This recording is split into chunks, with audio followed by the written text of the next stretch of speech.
আসসালামু আলাইকুম। আজকে আমি হাঁটতে আসছি আমাদের গ্রামের এই আরেকটা রাস্তা।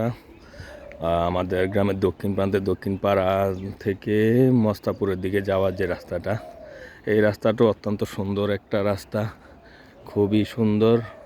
প্রচুর গাছগাছরা ছিল এখানে, অনেকগুলা তাল গাছ। বর্ষার সিজনে আরও সুন্দর লাগে। এই রাস্তাটাও এখন মোটামুটি সেই নগরায়নের কবলে।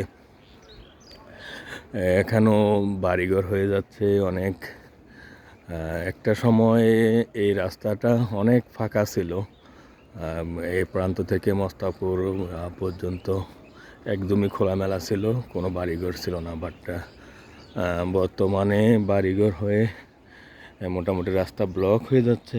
তারপরেও এখনও অনেকটাই সুন্দর আছে। বৃষ্টির দিনে আরও অনেক ভালো লাগে। বর্ষায় পানি যখন হয় তখন পুরো রাস্তা পাশে পানি আর পানি, খুবই ভালো লাগে। আর সামনের এটা হচ্ছে আমাদের একটা ছোট ফুল, যেটা আমাকে ফুলঘাঁটা বলতাম আগে। ফুলঘাঁটা, এই ফুলঘাঁটা হচ্ছে এই একটা খাল ছিল এখানে, যেটা বর্তমানে ইপিজেডের ময়লা পানিতে খুবই দূষিত অবস্থা। এবং শুধু পানি দূষিত তা না, পাশাপাশি এই দূষিত পানির প্রভাবে বাড়িঘরের মানুষের ইট টিভি সব পর্যন্ত নষ্ট হয়ে যায়, রোগ আছেই। এই খালটা অনেক বড় ছিল।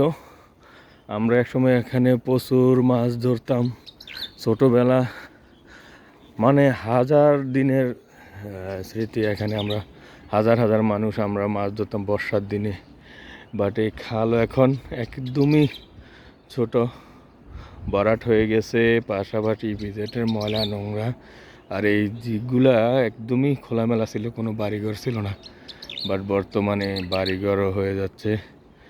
এই যে পানিটা কাছ থেকে দেখাতে পারলে হয়তো আরও ভালো বোঝা যেত যে কি পরিমাণ নোংরা পানি এখানে হতে পারে।